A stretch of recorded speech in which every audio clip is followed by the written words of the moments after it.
जेठानी को ये बात अच्छी तरह पता होती है कि घर में देवर है तो आज नहीं तो कल देवरानी भी आएगी, लेकिन न जाने क्यों जेठानियाँ देवरानी का गृह प्रवेश पचा नहीं पाती। और ये कोई एक दो घरों की बात नहीं है, ये तो आदि काल से चली आ रही स्पर्धा है। ये कहानी है राजस्थान के एक छोटे से कस्बे की, जहाँ पर एक बहू की मुंह दिखाई की रस्म चल रही है। अरे कमबख्त, जब से मेरा चश्मा टूटा है मुझे कुछ साफ दिखाई ही नहीं देता, बस आंखों के आगे चिड़िया सी उड़ती रहती है। अरे कम्मो, तू ही देख के बता दे कैसी है नई बिंदनी। अरे काकी बहुत बढ़िया है, समझ लो राम सीता की जोड़ी मिला दी भगवान ने। अच्छा एक बात बता, ये निर्मला के तो दोनों छोरों का ब्याह हो गया था, फिर आज कौन सी बहू की मुँह दिखाई हो रही है?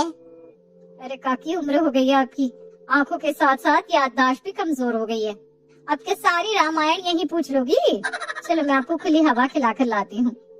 कम्मो काकी का हाथ पकड़कर बाहर ले जाने लगती है। अरे आ गया याद, छोटे का तलाक हो गया था ना, इसका ही दूसरा ब्याह करके लाए होंगे। कम्मो काकी को लेकर बाहर जाने की कोशिश तो बहुत करती है, लेकिन बाहर जाने से पहले ही काकी सारी बातों से पर्दा हटा चुकी थी। अरे वाह काकी जियो, आज तो तुमने मेरे मन की आवाज सुन ली, अब आएगा मजा। अब ये गंजन घर छोड़कर कुछ ही देर में यहाँ से 9 2 11 हो जाएगी, और फिर घर में जो भूचाल आएगा वो अलग। क्या दूसरी शादी? लगता है दीपक के घर वालों ने जानबूझकर हमें अंधेरे में रखकर उससे मेरी शादी कराई है। दुल्हन गुंजन बहुत सोचती है और उसके बाद यही निर्णय लेती है कि अब जो हो गया सो हो गया, उसे बदला तो नहीं जा सकता, इसलिए वो अपने रिश्ते को छोड़कर भागेगी नहीं बल्कि उसे आगे बढ़ाएगी। माँ जी, मुझे पता चल गया है कि दीपक तलाकशुदा है, लेकिन इस बात का दुख मुझे हमेशा रहेगा कि आपने झूठ बोलकर शादी की। बहू गुंजन की बातों का सास के पास कोई जवाब नहीं था, साथ ही वो अपने बेटे की दूसरी शादी को किसी भी सूरत में तोड़ना नहीं चाहती थी, इसलिए बहू के गुस्से का वो बहुत प्यार से जवाब देती है। बेटा, मैं बस अपने बेटे का घर बसाना चाहती थी, इसके अलावा मेरे मन में कोई और छल कपट नहीं था। दीपक की पहली पत्नी ने अपने पिता के दबाव में शादी की थी, पर वो शादी निभाना नहीं चाहती थी।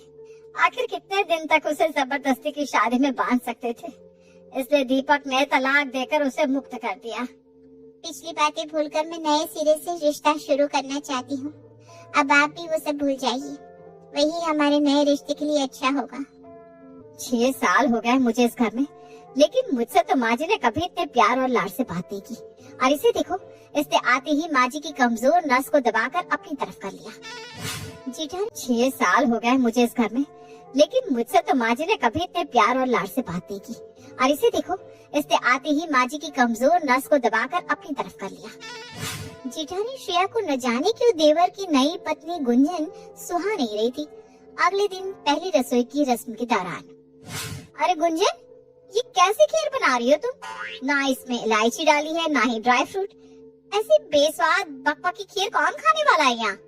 लगता है तुम्हारा किचन के कामों में हाथ थोड़ा तंग है। एक तुम हो और एक वो मानसी थी, खाना इतना बढ़िया बनाती थी कि घर में सब उंगलियां ही चाटते रह जाते थे। किस मानसी की बात कर रही हैं भाभी आप? अरे माँ जी ने बताया नहीं क्या तुम्हें? मानसी, दीपक भैया की पहली पत्नी। जेठानी के मुंह से पति की पहली पत्नी की तारीफ सुनकर गुंजन को अच्छा नहीं लगा था। ऐसी बात नहीं भाभी कि मुझे खाना बनाना नहीं आता, बस मुझे ऑफिस जाना होता है ना, तो ज्यादा समय नहीं मिल पाता, इसलिए मैं काम थोड़ा झटपट निपटाती हूँ। तुम्हें शायद पता नहीं, इस घर की बहुएं घर से बाहर निकलकर नौकरी नहीं करती, तो अब ये बाहर जाकर काम करने का ख्वाब तो तुम छोड़ ही दो तो अच्छा है। क्यों भाभी, बहू बाहर निकलकर काम क्यों नहीं कर सकती? और शादी के समय तो माँ जी ने ऐसा कुछ नहीं कहा कि मुझे शादी के बाद नौकरी छोड़नी होगी। हे राम, हाथ भर की जुबान चलती है तुम्हारी, तो हर बात का जवाब है तुम्हारे पास। तुम कोई पहली बहू नहीं आई हो इस घर में, तुमसे पहले भी 2 बहू आ चुकी हैं, और इतना लिहाज तो मानसी के अंदर भी था कि उसने कभी तुम्हारी तरह हाथ भर की जुबान नहीं चलाई। बाकी सब बातें तो ठीक थी, लेकिन ये जेठानी का बात बात पर उसका मानसी के साथ तुलना करना गुंजन को बिल्कुल भी बर्दाश्त नहीं हो पा रहा था। देखिए भाभी, अब मानसी नहीं, मैं इस घर की बहू हूँ, बेहतर होगा कि आप मानसी की बातें मेरे सामने ना करें। तो क्या आप बात करने से पहले मुझे तुम्हारी परमिशन लेकर बात करनी होगी? अब आया ना वो पहाड़ के नीचे। अब तो मुझे इसकी दुखती रग मिल गई है। देखो मानसी का नाम सुनकर कैसी दिल मिला गई। मानसी का नाम ले लेकर इसका जीना ना दुश्वार कर दिया तो मैं भी घर की बड़ी बहू नहीं। कुछ दिन बाद। बेटा दीपक, सूरज, तुम दोनों से एक जरूरी बात करनी है। दिन पर दिन हमारा कारोबार घाटे में जा रहा है। अब तुम दोनों ही कुछ सलाह दो कि आखिर क्या किया जाए जिससे हमारे डूबते बिजनेस को थोड़ा सहारा मिल सके। बाबूजी, मैंने मार्केटिंग में ही MBA किया हुआ है। आप कहे तो बिजनेस की मार्केटिंग का काम मैं संभालूं। देखिए, हमारा राजस्थानी साड़ियाँ बनाने का काम है। क्वालिटी तो हम बढ़िया ही बना रहे हैं, लेकिन उसके बाद भी अगर हमारी सेल्स कम हो रही है तो इसका मतलब है कहीं ना कहीं मार्केटिंग की कमी है, तभी हमें घाटा उठाना पड़ रहा है। गुंजन की बात सुनकर जेठानी उसे घूरने लगती है। गुंजन, जब घर की आदमी बात कर रहे हो तो औरतें बीच में नहीं बोलती। इतने भी संस्कार नहीं सिखाए क्या तुम्हारे घर वालों ने? अब बाबूजी को कारोबार तुमसे सीखना पड़ेगा क्या? तुम्हारी जगह अगर मानसी होती ना तो इस तरह कभी भी बड़ों की बात बीच में ना काटती, चाहे और कोई बात हो या ना हो। लेकिन बड़ों की इज्जत करना उसे खूब आता था। जा बड़ी गुंजन, तू कर पाएगी ये सब जो तूने अभी अभी मुझे बताया? क्यों नहीं बाबूजी, मैं इतने सालों से यही काम बाहर की कंपनी के लिए कर रही हूँ। अगर आप चाहें तो मैं अपना बिजनेस भी संभाल सकती हूँ। तो ठीक है बेटा, हमारे लिए इससे अच्छी बात और क्या होगी कि हमारी खुद की बहू हमारा काम संभाले। कल से तू भी हमारे साथ फैक्ट्री पर चलेगी। गुंजन को फैक्ट्री लेकर जाने की बात सुनकर जेठानी श्रेया को तो सांप सूंघ गया था। गुंजन अब सुबह ही ससुर और घर के बाकी मर्दों के साथ तैयार होकर फैक्ट्री के लिए निकल जाती और पीछे से उसकी जेठानी घूरती रहती। कुछ दिन बीतने के बाद, अरे गुंजन, तुमने कभी बताया नहीं कि भैया ने तुम्हें शादी का क्या तोहफा दिया? हाँ भाभी, ये रिंग है ना, उन्होंने ही गिफ्ट की है। सच बताओ, ये छल्ले जैसे 2 ग्राम की अंगूठी मिली तुम्हें गिफ्ट में? हाँ, लेकिन आप ऐसे इतनी हैरान क्यों हो रही है? क्योंकि मानसी को मंगलसूत्र दिया था ना दीपक भैया ने, वो भी डायमंड वाला। अच्छा, बुरा मत मानना, लेकिन जितना मैंने नई नई शादी में उन्हें मानसी के आगे पीछे घूमते देखा है ना, तुम्हारे साथ मुझे वो बात नजर नहीं आती। दूसरी शादी दूसरी होती है और तुम्हें इस सच्चाई को तो स्वीकार करना ही होगा। तोहफे अनमोल होते हैं भाभी, उनकी कीमत नहीं देखी जाती। मुझे लेट हो रहा है, चलती हूँ मैं। धीरे धीरे समय बीत रहा था।